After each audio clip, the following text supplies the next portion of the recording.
بسم الله الرحمن الرحيم الحمد لله رب العالمين وصلى الله وسلم وبارك على نبينا Muhammad وعلى آله وصحبه أجمعين. Beloved brothers and sisters in Islam, Alhamdulillah, we thank Allah subhanahu wa ta'ala for having granted us the opportunity once again to meet, where we've been discussing over the last few days the signs of the hour. And we've been through quite a few. And as I mentioned, these signs, they increase the iman and the belief of a mu'min, because you know that what Allah and His Messenger told you is true. Inshallah, today we'll be touching on some of the signs that we haven't mentioned, which the Messenger sallallahu alaihi wasallam informed us about.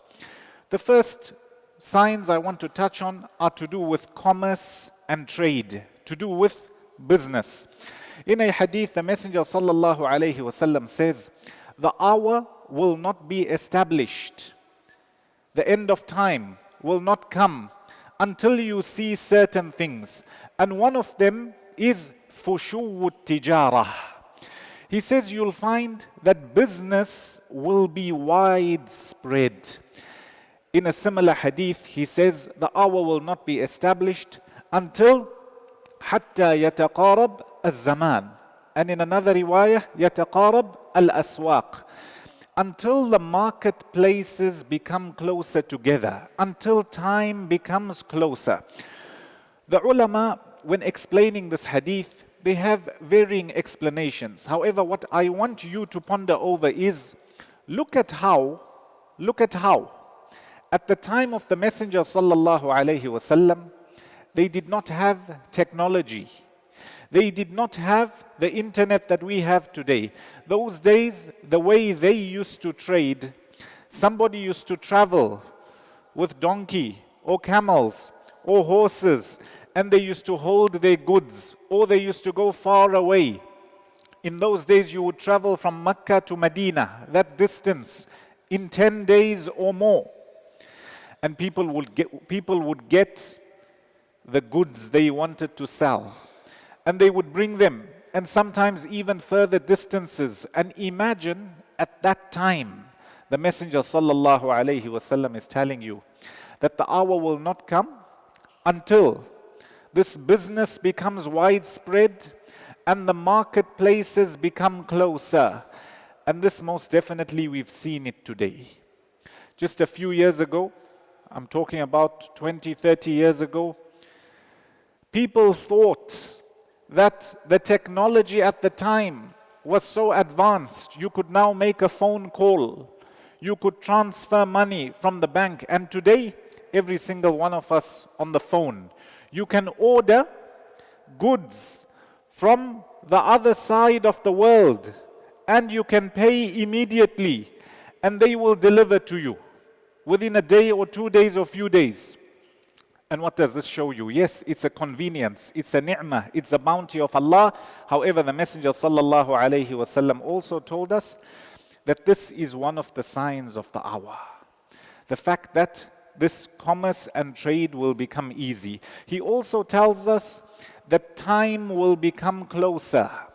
The ulama, when explaining this hadith, some mention people will feel that time is just flying. And you know, we feel that today. All of a sudden, the week starts. Usually where we have working days starting on Monday or Sunday, people say, we just started the week. And all of a sudden, it's Friday. It's Jumu'ah. Do we feel like that, right or wrong? Correct. And all of a sudden, the month has passed. And all of a sudden, a few months have passed and the year has passed. And the Messenger sallallahu alaihi wasallam tells you that from the signs of the hour, you will feel time coming closer together. That's one interpretation. Another interpretation is that access to different cities, it will become easier, i.e. with the modern technology, modern transport we have. What used to take people days now only takes us hours, at times minutes. And this is one of the prophecies of the Messenger sallallahu alaihi wasallam that he informed us would happen, and we have witnessed it. May Allah grant us the ability to make the most of our time. You know, when you look at your life, it's not very long, a few years long. In some ahadith, it's mentioned the Messenger sallallahu alaihi wasallam said, the lifespan of my ummah is between 60 and 70 years old. If that is the rough gauge, how many of us have already reached halfway according to that gauge? Or we almost there, or we are living on extra time. And for the youngsters who are still in your teenage years, your time will move very fast, very fast. Make sure that you've prepared and you've done that which pleases Allah subhanahu wa ta'ala. Because in the same way you came onto the earth, you will quickly depart. And as the Messenger sallallahu alaihi wasallam says, towards the end of time, it will feel like the time itself is moving faster and faster, and we've most definitely felt that. The Messenger sallallahu alaihi wasallam tells us that as time progresses, when it comes to wealth again, he says that people won't care how they earn their wealth, where they earn their wealth from, amin al-halali, amin al-haram, whether it's halal or haram. You find transactions which are very lucrative, very inviting. However, there's a haram element to it. The Messenger sallallahu alaihi wasallam says towards the end of time, people will just be worried about money. How can I gather more? Whether it's in a halal way or whether it's in a haram way.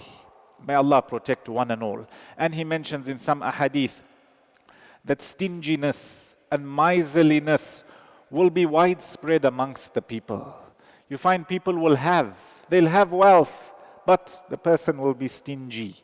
And Allah Jalla wa Ala says, the human by nature, وَأُحْضِرَتِ الْأَنفُسُ الشُّحْ, the soul by nature, human being by nature is stingy. Always looking for what is theirs and more, even if it is at the expense of others. And he says, وَمَنْ يُوقَ شُحَّ نَفْسِهِ فَأُولَٰئِكَ هُمُ الْمُفْلِحُونَ. Those who are saved from the miserliness, the stinginess of their souls, they will be the successful. So these are just a few ahadith with regards to wealth. And they are many, a few of them we've already touched on. The second category I want to touch on today, the Messenger sallallahu alaihi wasallam tells us in an authentic hadith recorded in Sahih al-Bukhari. He says towards the end of time, certain things which were always known to be haram and prohibited, people from this ummah will start to make them halal, will start to justify them in an incorrect manner.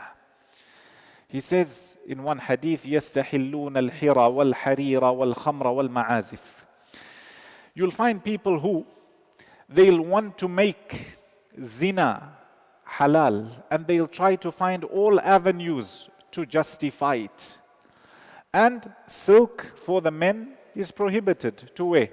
He says you'll find them also trying to justify that. Alcohol, intoxicants, wine. He says towards the end of time, you'll find people from the ummah trying to justify it being halal. يستحلون الحرى والحرير والخمر والمعازف. When it comes to instruments, he says that you'll find people who want to justify it to become halal. Now, there's a difference between those who maybe they are affected by a sin. It's a fitna for them. May Allah protect one and all. Let's say they have a drinking problem, or they have a problem when it comes to zina, etc. Major sins, may Allah protect one and all. A person needs to make tawbah, ask Allah for forgiveness, etc. But this is one category. The Messenger sallallahu alaihi wasallam is telling us, towards the end of time, you'll find a second category of people who will try to justify it, to say no problem, it is halal. May Allah protect one and all. And a lot of this we have already seen. And at times you find those who are more practicing, closer to the deen. Obviously it hurts. People become upset However, as we mentioned at the beginning, this increases the iman of a believer, knowing that what Muhammad sallallahu alayhi wasallam told us more than 1,400 years ago, we are seeing it to be true. And what is yet to come will most definitely come, whatever he has informed us. The Messenger sallallahu alayhi wasallam tells us, this is the next category of signs I want to touch on. And as I mentioned, the signs of Qiyamah are many, but because our time is limited, we want to condense them and touch on the main ones, inshallah. The Messenger sallallahu alayhi wasallam says, you'll find amongst the people the good traits, the good ethics and morals will decay. We touched on that generally, but more specifically, he mentions that lying will become prevalent when people deceive and cheat.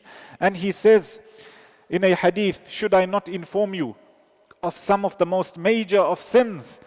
From amongst them, he says, shahadat az-zur, to bear false testament, false witness. You know, at the time of the Sahaba radiallahu anhum, even if a person had the right, they knew that in a case, whether it's in the court or wherever it may be, they knew they were right, but because they had so much value and respect for the name of Allah, to take a promise by Allah, even if it was true, they would generally refrain and abstain because of the weight it held.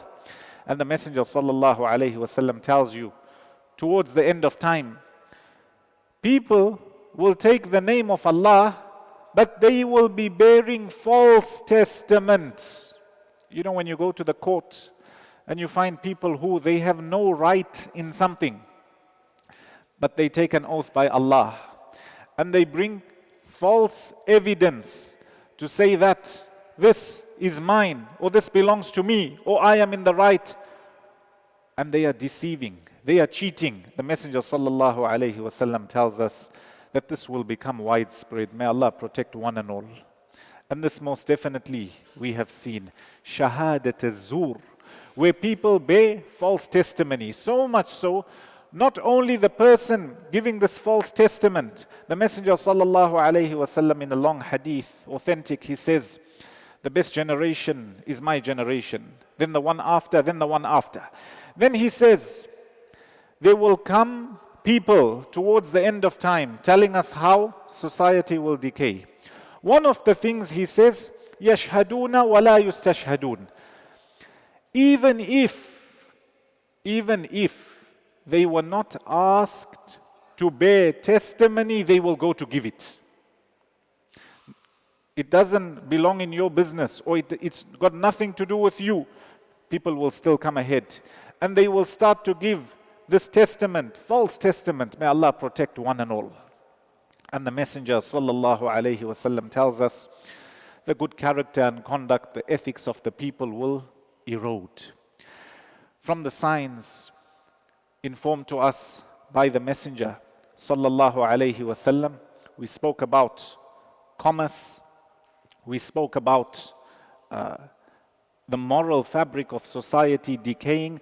The Messenger sallallahu alaihi wasallam says, the environment around you will also change. He says that in one hadith, there will be a lot of earthquakes, natural disasters in our terms. He says these are some of the signs of the hour. Also from the signs of the hour in the same hadith, he says that the men will become less and the women will be more in majority. And some of the scholars, when looking or explaining these ahadith, they mention this could be an indication of increased wars towards the end of time. And you find people will be killed and butchered. May Allah protect one and all. And the Messenger sallallahu alaihi wasallam is telling you that towards the end of time, you'll see these changes amongst you, around you. You'll see it in the people who are with you. At times you need to interact with them. At times you need to deal with them. And he says, you will find that so much so in some ahadith, the Messenger sallallahu alayhi wasallam tells us that sudden death, what's known as mautul faj'ah, sudden death will become common. And this we've seen.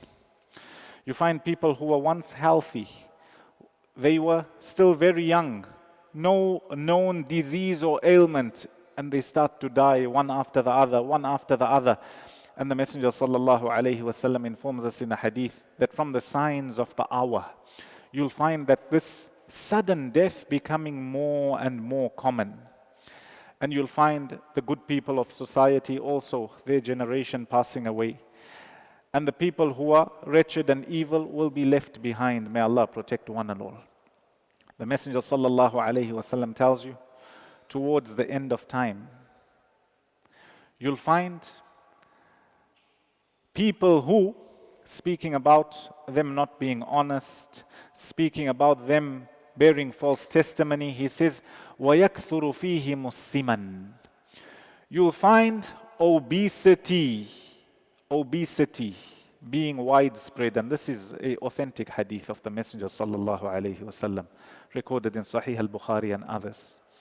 He says that you'll find these people who don't have morals, who don't have ethics. In one hadith, he says, you'll find a person who will say, only stick to the book of Allah, meaning the Quran. As for the Sunnah, leave it. Don't take anything from it. Describing this group of people also, he says, you'll find a person, shab'an, meaning he is full, on his couch, on his sofa, and he will be saying these things. What's meant by this, as explained by some of the scholars, you'll find, again, the dunya being opened, people's lifestyles becoming easy, access becoming very easy, food and drink in abundance. May Allah forgive one and all. Food and drink in abundance. Imagine at the time of the Messenger sallallahu alayhi wasallam, where in his own household, you find that there were times where he was starving. There was nothing to eat, no food. They would just have a few dates, or they would have water, or they would be fasting. Imagine he is prophesying at the time what's going to come in the future. The Sahaba radiallahu anhum, obviously they believed, but they could only imagine what this time may be. What would it look like? And we've seen it today. We've seen it today. Allah Jalla wa Ala says in the Quran, and the message is for every single one of us. He says, وَكُلُوا وَاشْرَبُوا وَلَا تُسْرِفُوا. Eat and drink, but don't exceed the limits. Don't exceed the limits when it comes to consumption, when it comes to the boundaries of Allah subhanahu wa ta'ala. Ibn Kathir rahimahullah and others, they mention that half of medicine, if not the whole of it, is found in this verse. Why? Look at modern research today.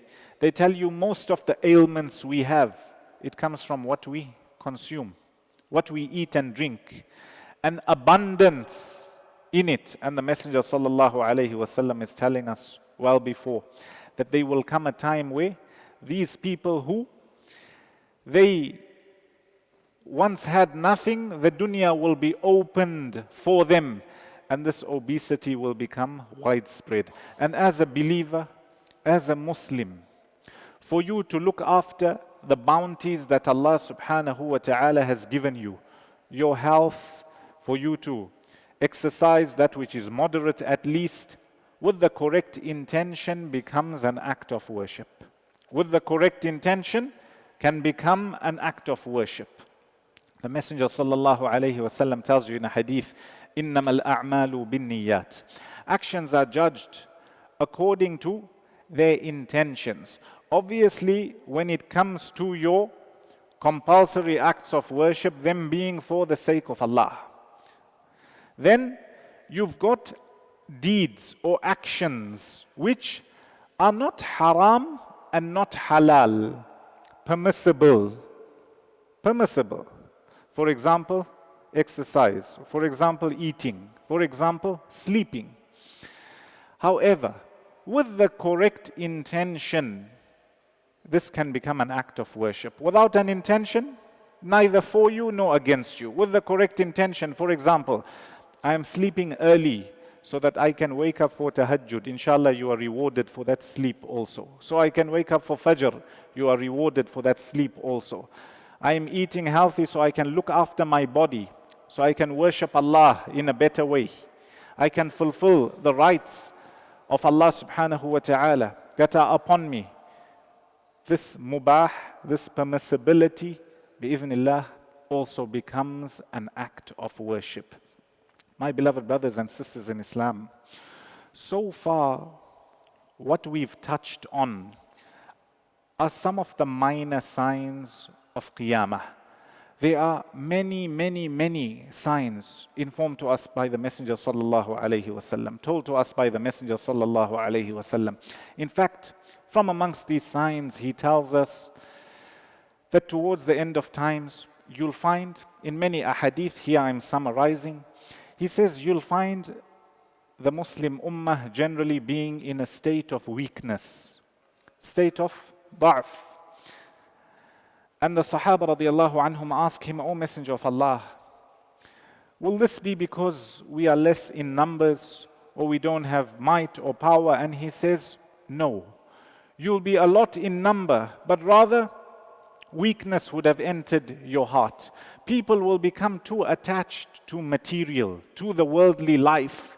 And you find that even when it comes to what's compulsory upon them, their obligatory salah and zakah and fasting, you'll find that people will only be interested in the dunya, only interested in chasing the worldly life. And that is one of the reasons.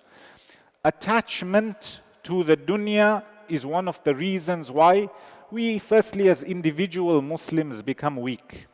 You find somebody, for example, they are promised a business deal or they are promised a better job, etc. On condition they do that which is haram. They fall into that which is haram. And you find the weaker the person's iman is, they don't realize that this is a test from Allah subhanahu wa ta'ala. You are being tested. And this person, because of the weakness in iman, because of being attached to the dunya, they would sacrifice their deen. As the Messenger sallallahu alaihi wasallam said in the hadith we took yesterday, the fitna will increase so much that a person in the morning would be a believer, in the evening he would have left his belief. Or in the evening he'll be a believer, and in the morning he would have left his iman. Then he says, يَبِيعُ دِينَهُ بِعَرَضٍ مِّنَ الدُّنْيَا. He would have literally sold. The word used here is sold. His deen for a portion of the dunya. May Allah protect one and all. Inshallah, tomorrow I want to go through some of the last remaining minor signs of Qiyamah. Some of them mentioned to us by the Messenger sallallahu alaihi wasallam. For example, regarding the people of Medina, regarding Makkah, regarding the Kaaba, the Mahdi, etc. And then after that, bi'idhnillah, we'll go into what the scholars define as the major signs of Qiyamah. So as I told you at the beginning, they've divided these signs, those which are minor, which are many. And then those which are major, they define them as being major because they are 10 mentioned together in an authentic hadith recorded in Sahih Muslim and others. So inshallah we'll go through that. What happens after Qiyamah? What happens after or when the trumpet is blown and the people are resurrected? How will the day of Qiyamah be? Who are the different categories and groups of people on the day of Qiyamah? Who will intercede on the day of Qiyamah? Who will have shafa'ah, etc.? Inshallah, all of that we'll go through in the next few days, bi'idhnillah. With those few words, I ask Allah subhanahu wa ta'ala to make us from those who hear the best of speech and follow it. Remember, this month of Ramadan is a month for you to reset, to renew your relationship with Allah, to remember the broader perspective in life, to remember that you will return to Him, to attain taqwa of Allah subhanahu wa ta'ala, to be from those who change their lives for the better. These are opportunities that carry on coming. However, a time will come where you will be unable to. In fact, before I end off, there's one more sign of Qiyamah I'd like to mention, also taught to us by the Messenger sallallahu alaihi wasallam. He says that towards the end of time, you'll find as people have a lot of wealth and a lot of money, and they want to give their zakah, compulsory charity, because everybody will be extremely wealthy and rich at the time. He says they won't find people who can accept zakah. Some ulama mention that this happened before, and wallahu a'lam, it may happen again. Now notice how the people being described in this hadith, they want to carry out an act of worship. However, due to circumstance, they are unable to. Nobody wants to accept, or nobody is able to receive zakah. The question for myself and yourselves is, how many acts of worship are we able to carry out right now? Open, given to us by Allah, reciting Quran, giving your zakah, performing salah, giving sadaqah, helping others. Do it now whilst you can, because most definitely a time will come where the opportunity will finish. There will be no more opportunity given, and it could be due to death, due to health, at times wealth. People who once had a lot of wealth and all of a sudden something happens and they go from riches to rags. So whatever opportunity of good deeds Allah has given you now to do, especially in this blessed month of Ramadan, do it and carry it out. Don't say that let me wait later on when I have more time, when I have more wealth, when I become stronger, etc. Whatever opportunity Allah has given you now, seize the opportunity, because the opportunity will most definitely fade away.